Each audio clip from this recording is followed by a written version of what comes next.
네, 사흘째 공천 후보자 면접을 이어가는 국민의힘이 오늘 원희룡 전 국토교통부 장관 등이 포함된 경기 인천 지역 단수 추천 명단을 발표했습니다.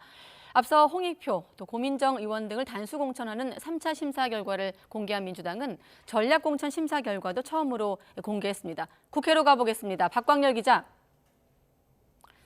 네, 국회입니다. 네, 먼저 어제 서울 단수 추천 후보를 발표한 여당. 오늘은 경기 지역 등의 단수 추천 후보를 공개했죠? 네, 그렇습니다. 국민의힘 공천관리위원회는 오늘 오전 경기와 인천, 전북 등 25개 지역 단수 공천 명단을 발표했습니다. 가장 많은 59개 의석이 몰려 총선 최대 승부처로 꼽히는 경기는 1차로 면접을 진행한 36개 지역구 가운데 14개 지역 후보를 확정했는데요.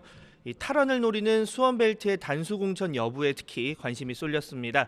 박문규 전 산업통상자원부 장관, 이수정 경기대 교수 등 수원벨트 5개 지역구 가운데 3개 지역구가 포함됐습니다. 경기 북부에선 의정부 앞 공천을 신청한 전희경 전 대통령실 비서관이 용산 참모 출신 가운데 처음으로 단수 후보에 이름을 올렸고, 안철수 의원은 지역구인 성남 분당갑 후보로 확정됐습니다. 13개 의석이 걸린 인천의 단수 공천 지역은 모두 5곳입니다. 현역 배준영, 윤상현 의원은 현 지역구에 단수 공천됐고, 이재명 민주당 대표 지역구인 인천 계양을에 도전장을 던진 원희룡 전 국토교통부 장관도 명단에 포함되며 이른바 명룡대전 성사 가능성을 높였습니다. 공관위는 시스템 공천 원칙과 함께 본선 경쟁력을 최우선으로 고려했다고 밝혔습니다. 직접 들어보시죠.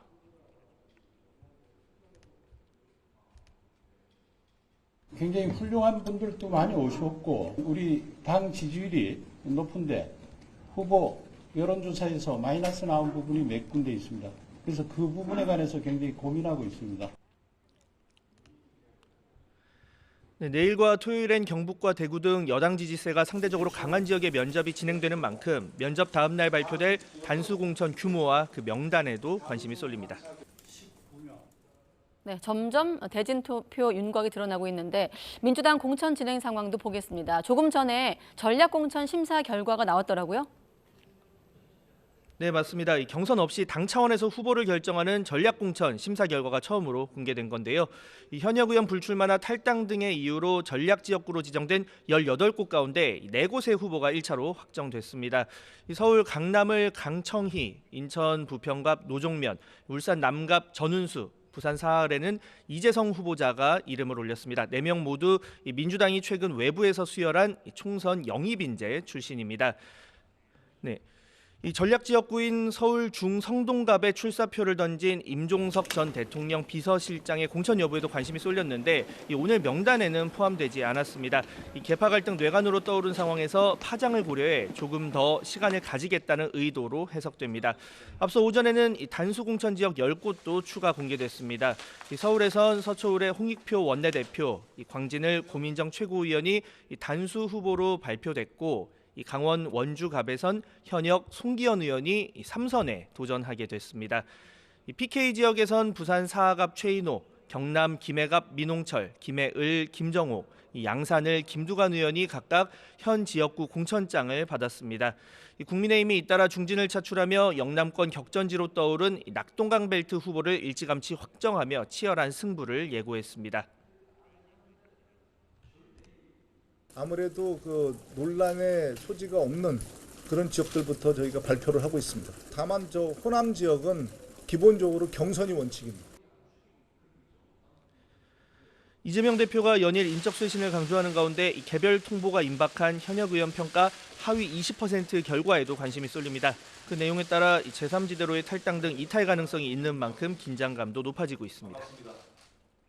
네, 제3지대로의 이탈 가능성. 자, 계속해서 제3지대를 볼 텐데 개혁신당은 이르면 이번 주에 공관위를 구성한다는 계획이죠? 네, 어제 무소속 양정숙 의원을 영입하며 현역 의원 5인 체제를 구축한 개혁신당, 선관위 1분기 경상보조금으로 6억 원가량을 배분받게 됐습니다. 현역 의원이 4명이었다면 정치자금법에 따라 3천만 원에서 4천만 원 수준의 보조금에 그쳤겠지만 양 의원 합류로 보조금 규모가 큰 폭으로 늘어난 겁니다. 공관위 구성도 속도를 내고 있습니다. 늦어도 19일까지라고 시한을 못 박은 가운데 외부 인사 영입에 초점이 맞춰졌습니다. 제3지대 공천 칼자루를 쥘 공관위원장으로는 당사자의 부인에도 김종인 전 국민의힘 비상대책위원장 카드가 계속 거론됩니다. 신당 창당을 공식화하며 정치행보에 본격 돌입한 조국 전 법무부 장관은 오전에 이 창당준비위원회 출범식을 열었습니다. 인재영입위원장으로 선출된 조 전 장관은 캐스팅보트 역할을 제대로 할 수 있는 원내 제3당이 되겠다고 밝혔습니다. 또 민주당이 주도하는 범야권 비례 통합정당 참여 가능성에 대해서는 이 국민이 연합하라면 그렇게 노력하고 경쟁하라면 그에 따르겠다고 말했습니다. 지금까지 국회에서 YTN 박광렬입니다.